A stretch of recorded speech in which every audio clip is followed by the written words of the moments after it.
Welcome to Office Hours. I'm Vashti Johnson from Slidedesignr. This week, I really wanted to talk about customer journeys. This comes up a lot.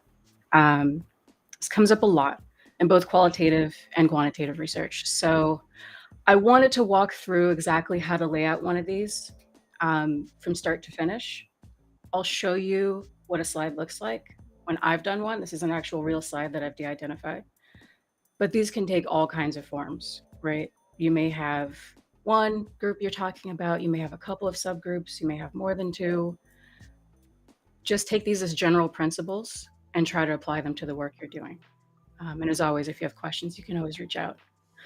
So what's the first thing to do when you're looking at designing a customer journey slide? And first off, like, why do you even need one? It's not just a gimmick or a thing just to arbitrarily, put in your client's deck, right? It's something where it's really crucial to understand how the customer is moving from one beginning state to an end state, an entry to an exit, or something like that, right? And so I've done these for patient journeys, I've done these for all kinds of products, all kinds of services. But what's key to the customer journey, what makes it interesting, right, is that we're showing the client where the journey is working and where it's not, right?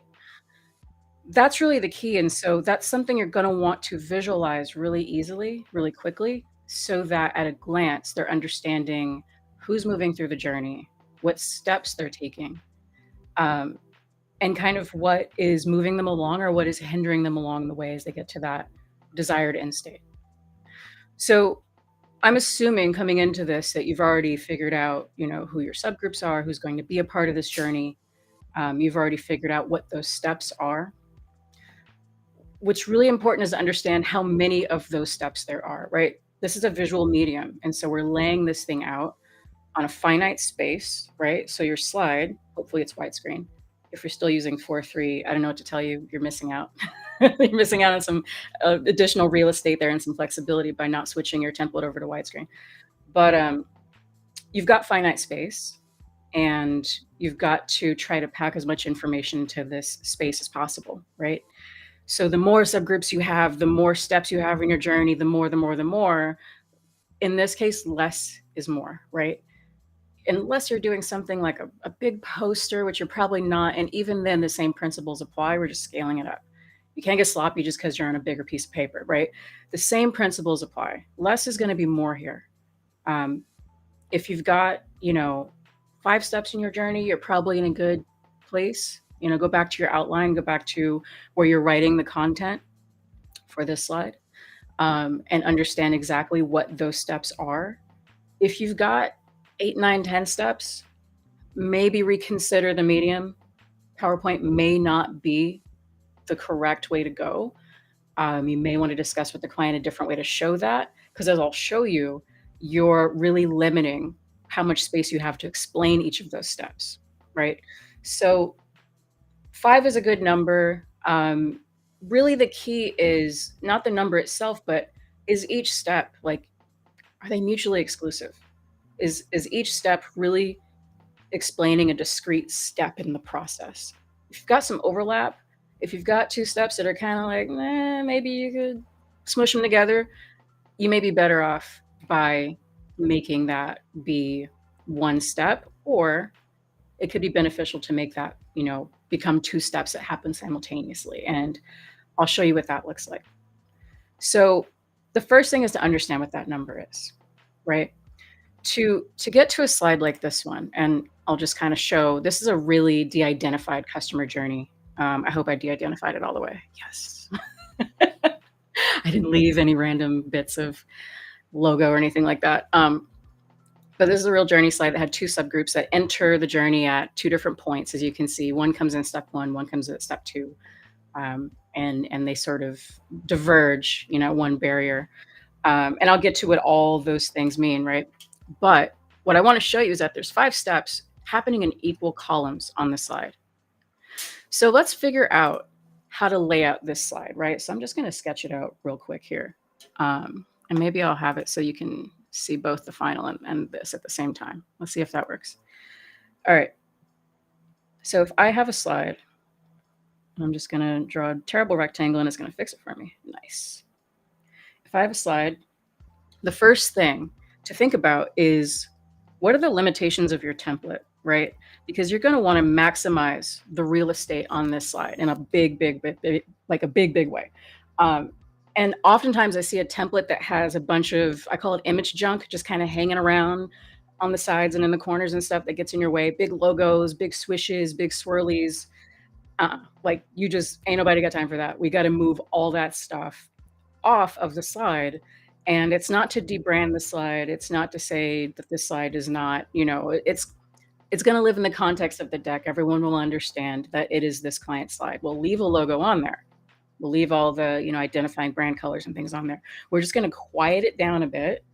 Go into that slide master if you can, or just create a blank slide and do this from scratch if you have to. Template design is a whole nother thing, and I'll get into that really soon. If you're watching out for my LinkedIn posts. But one of the first things I will do if I'm going to lay out a blank slide for something as big and something that requires as much real estate, right, as a customer journey slide, I'm going to define my margins first off, because as you can see in the example slide, I'm not going all the way to the edge of the slide. I believe on that one, I left 1/4 inch margins all around. So I'm going to kind of imitate that here. And you can do that just by show ruler, and make sure that you put a little guideline.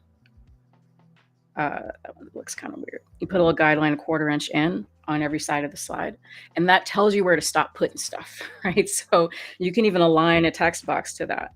It's all good as long as you don't go anywhere to, the outside of that line. So that's going to set your margins. So we're going to work from the outside of the slide in, right?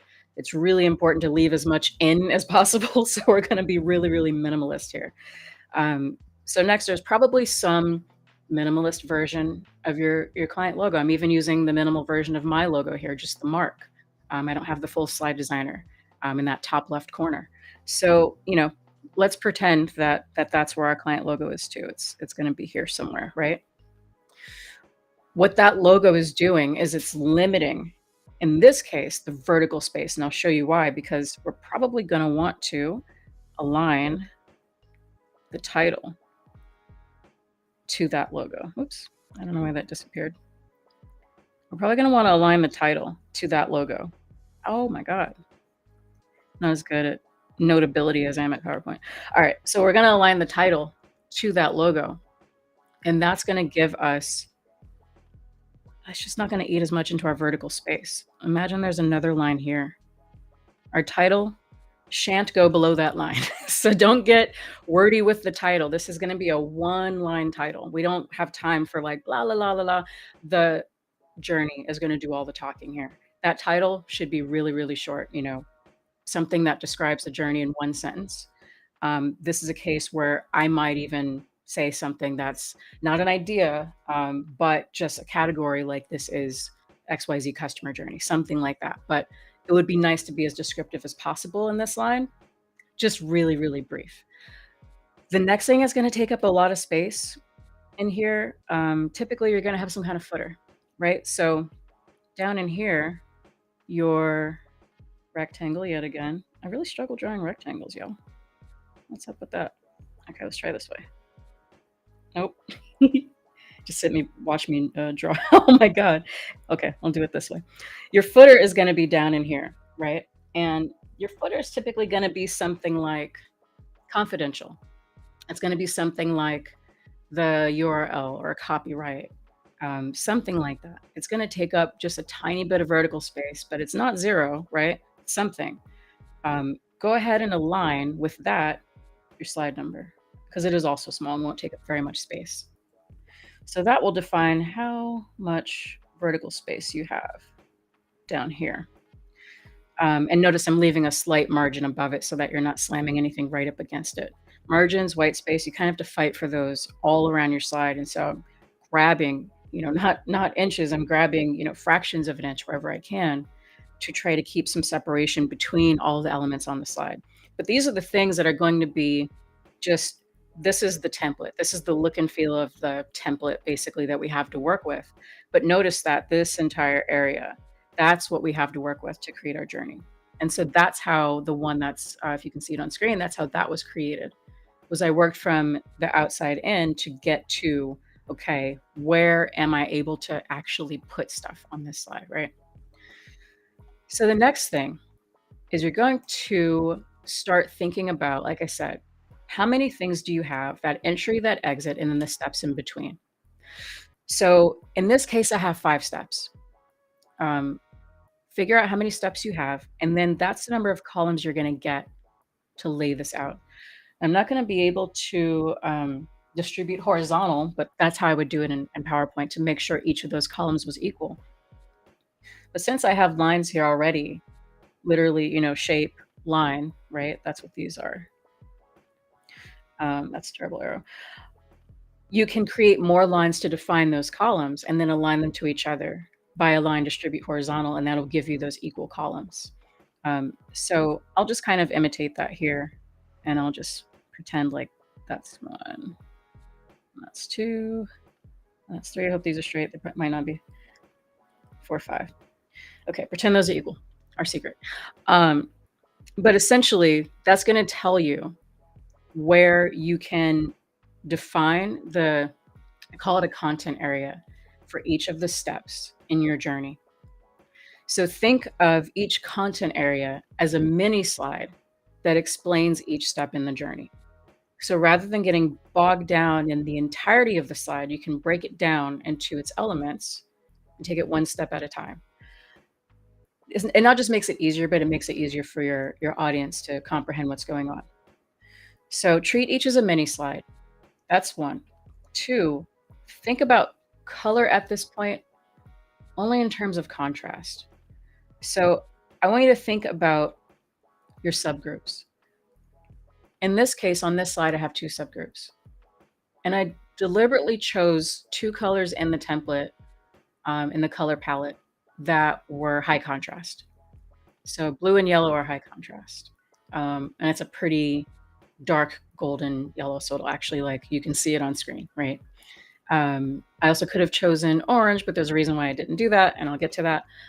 Um, but if you can, try to find 2 colors that aren't going to confuse the eye for your or not respondent.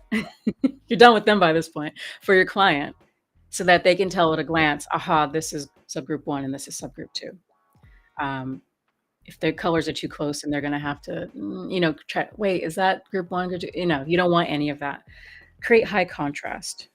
So somewhere in the back, somewhere in your deck, because I doubt this is like slide 1 or even in the first section or whatever, somewhere in your deck, you're gonna wanna define your subgroups and use those colors all the way throughout. Use those colors consistently throughout the deck. So make sure they're 2 colors that can really work for you.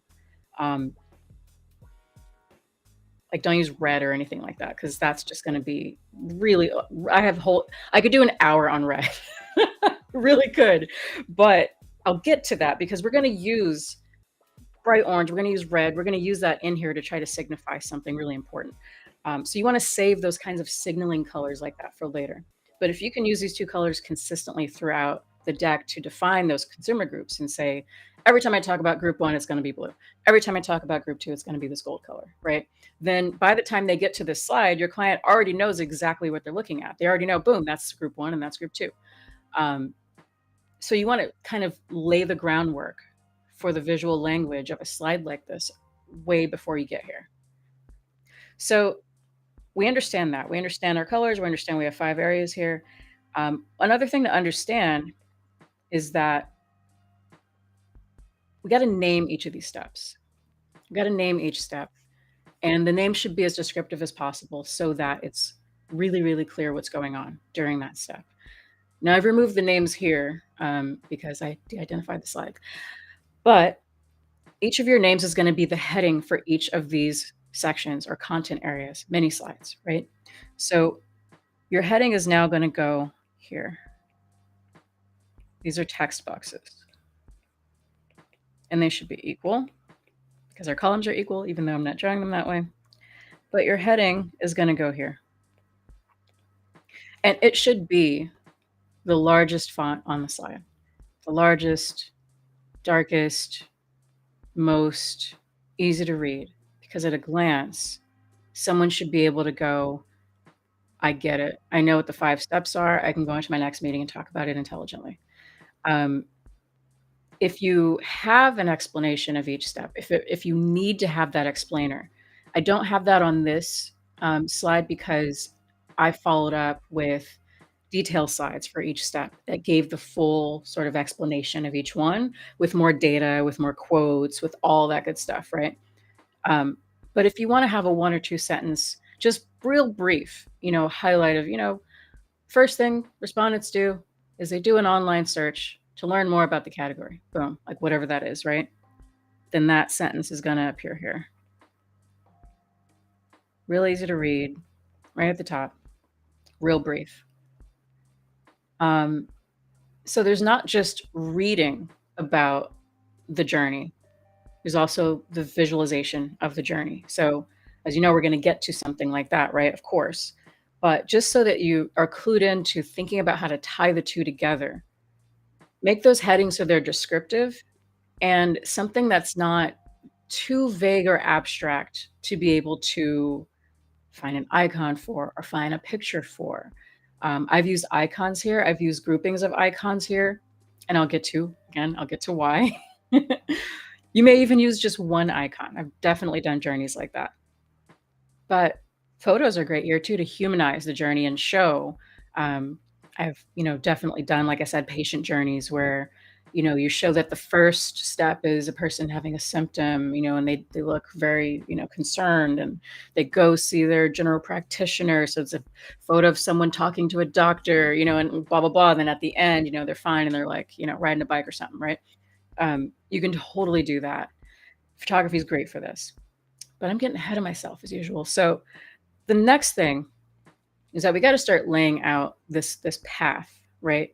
This path that our respondents have taken us through um, along this journey, and it's helpful for me to do something like this and just sketch it out on paper before I start committing to PowerPoint, because you want to get clear on the logic of the journey, right? You want to get clear on, yeah, maybe one subgroup goes completely through the journey, like we have here, step by step by step to the end. But you may have another subgroup that comes in the second step, like we have here. Maybe they diverge, you know, somewhere between steps 3 and 4.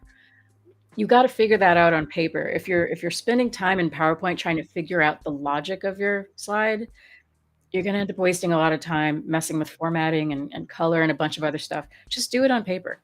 And then when you get to PowerPoint, you're just referring to your notes and then just designing what you have there. It'll be so much faster, I promise you. Thinking and designing, 2 separate processes. Always, always advocating for that, so that you save time and don't be up all night doing this stuff. So sketch it out. Um, but the first part that's really easy to sketch out is that this thing is gonna go from left to right, right? We know that's not like, we're not questioning that, right? There may be, some international audiences for which you'd wanna go right to left, whatever, like, fill that out or understand what your context is uh, if that's relevant. There may be times when you wanna go top to bottom. That's also totally valid. I've definitely done, journeys where it's more, like this sort of a thing. But just understand that because your slide, again, is this widescreen format, you're really limiting how much of that vertical space you're going to have between each of those steps in the process. So where each of my content areas here are columns, each of those content areas are going to be rows, and they're going to get really scrunched if you have more than like 3 steps, right? So I'm not doing that. I'm going to keep it horizontal here. And because this is a chronological process, this is a thing that happens across time. It's going to go left to right, just like that. I would use a line. I wouldn't use an arrow here. As you can see in the example, I don't have any arrow pointers or triangles. I totally could have done that. It's just not necessary because everybody understands that understands that you read left to right. And once you establish that, your eye will kind of already scan across. You don't need triangles to tell you to look at the next one. It's like unnecessary. So it's just one less thing you need. Remember, again, less is more. Less is more. Like, make that your mantra. Meditate on that tonight. Like, go to yoga and just be like, less is more. Before you go to bed, less is more. Just remember that if nothing else. Um, Looks like a lot here, and it is a lot because there's so much data to show on a slide like this. We want it to be as standalone as possible for our clients to be able to understand exactly what happened in the journey, but still, less is more. So wherever you can, fight for things you can delete, fight for things that don't have to be here. And weird arrow triangly things are it's just one of the choices I made to get rid of.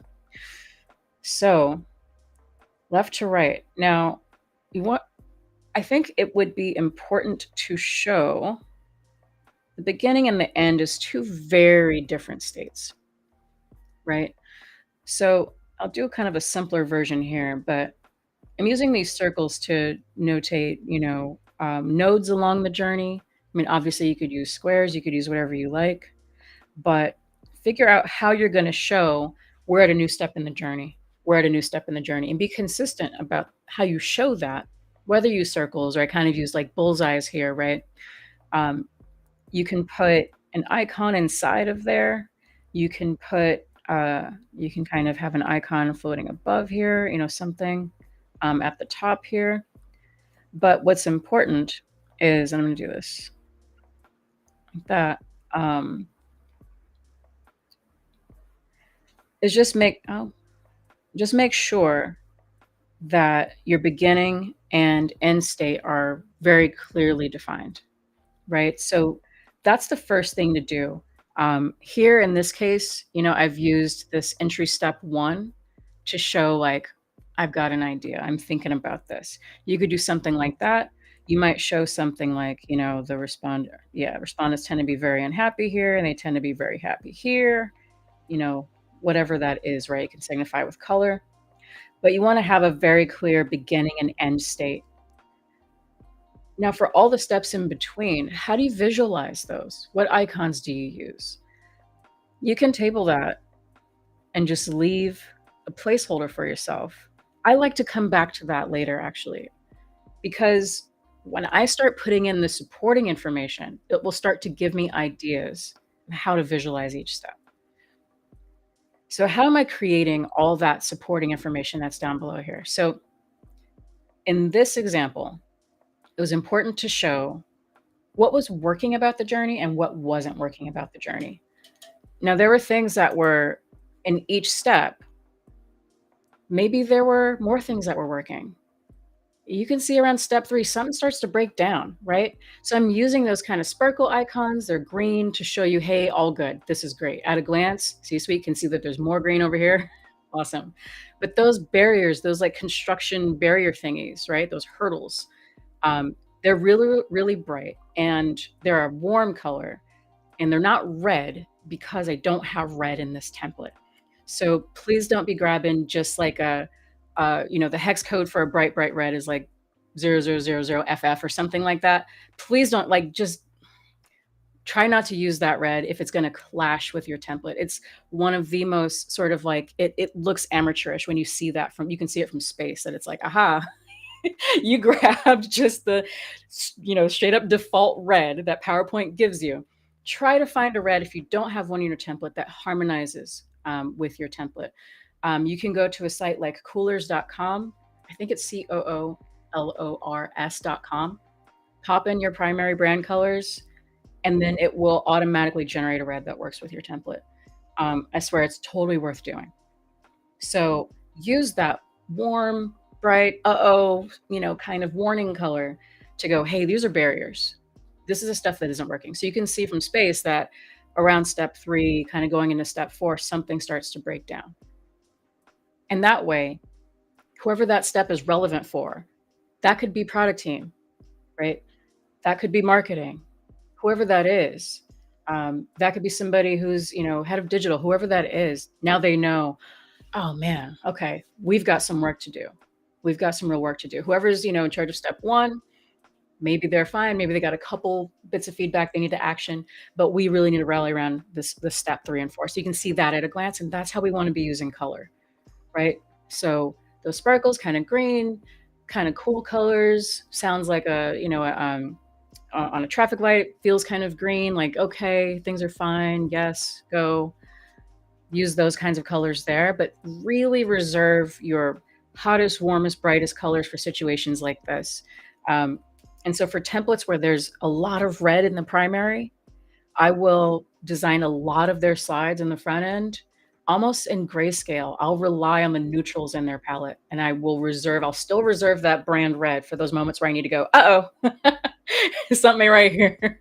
This is where we use red, because if you have red all over the place, it just becomes like your eye can't even deal with it. You start seeing green after images everywhere. It's really disorienting. So use red like sriracha sauce. Like, think about it that way. You wouldn't make soup. Okay, some of y'all are probably crazy and you would. I certainly would not. But you would use it sparingly, right? Just to flavor, just to give some spice. Treat those colors that way too.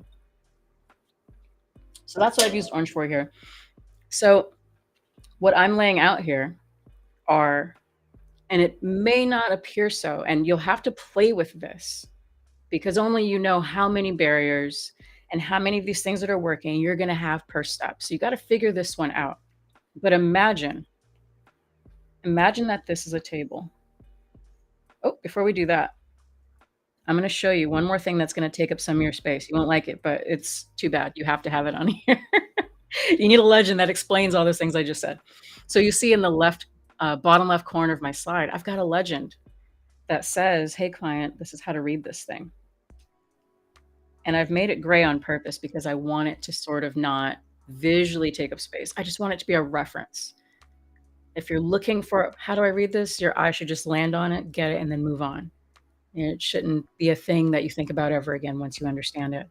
So you're just going to say, "Hey, this is how you read this. And hey, this is how you read that." Moving on, right? Now, think about how many of those things you're going to have in each step. Some are going to have more than others. You'll see on my example slide, my first step doesn't really have that many things, right? I've only got one group there. Second group hasn't even come in yet. That's a great place to put the legend because vertically I have more space there. Now, if I put it on the right-hand side, if I put it under the last step, you can see how maybe it would make that last thing hard to read, right? It might be kind of infringing upon that in the vertical space. It would get really crunched. So to avoid things like that, you kind of have to play with it. Maybe it belongs in the middle of your slide. Maybe it belongs at the top of your slide. You just got to figure it out and play with it and figure out where that legend goes, but it should be on there somewhere, right? So that your client understands how to read this thing. Okay, so go back to pretend like you have a table. So on that first step, I've got 3 supporting ideas, 3 pieces of information you need to know to understand what's going on in that step, what's working. In that second one, I've got 1, 2, 3, 4. In that third one, you can kind of see, like I'm sort of counting. That's how many basically rows we're going to have in that vertical space to explain what's working and what's not in each step. I'm not making a table. I'm not going to go insert table and like throw in a table. It's going to look amateur hour. I'm going to build it. And that's going to give you so much more flexibility. So here's what I would do. So just like I have my guidelines telling me where my columns are, I'm going to throw in a guideline showing me where my potential rows are. And I have at most 1, 2, 3, 4 things. You may have more, but just as a real simple version, let's give you 4. So I'm going to throw in some lines. Let's give you 5. Why not? I'm going to throw in some horizontal lines, and then I'm going to distribute vertical, and that's going to make them equal rows, right? And now you know where to put your icons. Now you know where to put your text boxes. Now you know how big they can be. You know all that information just by doing this step first, right? So you're not guessing. You're not just throwing things onto a slide willy-nilly and hoping it works out. You have to be really methodical about this and kind of divide the slide into those content areas, like I said, so that each of your sentences across, where you can, align with each other, because that's what's going to help quiet down the slide and reduce the perception of, "Oh my God, I can't even look at it." So align things. Aligning is so powerful, and it's so much more important than most anything else you can do on a slide. It's more important than having whiz bang colors is more important than cool icons, is like all that stuff that people get really, I don't know, excited about. I would much rather see a grayscale slide with everything aligned with pops of, color like sriracha, like I said, than something that had a bunch of stuff just for entertainment value. Um, so when you have your rows laid out, then it becomes really easy. Whatever icon you're using for positive, you kind of put that in. Maybe you only have one thing here. Maybe there's nothing there. Maybe they're happy when they exit, whatever it is. You're just laying things out. Now, the sentences and supporting data are going to be different lengths. So that's going to impact, how these are going to align vertically. And you may just have to play with it and try to get it to where as many things are aligned with each other as possible. As you can see, like on the example slide, I aligned in the first column the last supporting point, and in the second column, the first one. Why not? They're next to each other. They're kind of vertically occupying or horizontally occupying the same space. You might as well just align them. If they're off by like a fraction of an inch, it's just going to look like you made a mistake. Like if you sent me that slide, I'd be like, why didn't you? Why don't you just align them? Um, in addition to that, notice everything's aligned left. Each of those text boxes, it's almost like you could take a knife and go down the side of them. Align, align, align, align, align, align, all the way across. Um, and so as you pop in your text boxes, account for that. How much space do you have for those words? And change your font size accordingly. So this is not the kind of slide where you're going to get 14 points down in here. In your heading, definitely you want to be large, but down in here, you're going for legibility. So what does that mean? Less is more, right? So tighten your writing, tighten your explanation of each barrier, of each thing that's working, of each pro, of each con, and get it down to like these line lengths I have. Some of these headings are 4 words, some of them are 3, some of them are longer. Those are the actual links that were in the finished slide. They're like lorem ipsum, Latin right now, but that should give you an idea of how much space you have to work with to write. You can't do War and Peace on a slide like this. It's very rare you should do War and Peace in a deck like this anyway, but definitely not on a journey slide. Keep it short, keep it brief, and keep it consistent, right? So each of those icons should all be the same size. Make sure that even though they're going to be, like I've got my sparkles and my barriers, they're still roughly the same size. I think they were like a 1/4 inch around, something like that. And use them, to visualize, hey, there's something up here that's working. There's something here that's not. So that's really it. I mean, when you're creating a customer journey, use color, use the direction, use the fact that it's going left to right to guide the eye across the slide. Visualize each step. Make them discrete from each other so that it's clear when a respondent has moved from one to the other. And keep it actionable by telling people what they need to do at each step. What is there for them to fix? What is there that's working? What isn't? And if you have to have more detail about each step, as honestly, definitely should, right? There should be quotes around this. If this is a qual quant study, maybe there's some charts and graphs, some data that you need to show around this. Have a detail slide that is just all about this first step. Let's say this is, this is cross shopping. Cross shopping is then going to get its own slide, right? And you talk about just that, and you have maybe a quote here, and whatever it is, right? You're going to have all the content for cross shopping, and do that for all those slides across, so that you can reserve this consumer journey slide for just the high level, just the quick read that is going to help your client move forward into their next meeting, ready to take action. So I hope that was helpful. If you have any questions, shoot an email to hello@slidedesignr.com. Hey, we got Chris. Thanks. How do you know you were there? What's up? Yes, draw it by hand. I'm glad that resonated for you. Draw back to the beginning when I was drawing my concept for someone able to deliver on. Yeah, exactly. I love that. If you draw something out by hand, I almost value that more than when people make slides to show me what they want, because when you draw something by hand, you're so much more free, and you don't have the limitations of, oh, I don't know how to do this in PowerPoint, or it's got to be perfect, or you don't get into that. You just bang it out on a whiteboard, take a picture, back of the envelope. I love that. Yeah, that's the thing that I think helps free people to do more of this kind of stuff, draw it out, and then it'll be really clear how to break it up and start executing this stuff in PowerPoint. So that's all I got. Again, email hello@slidedesignr.com. And yeah, I'll see y'all next week.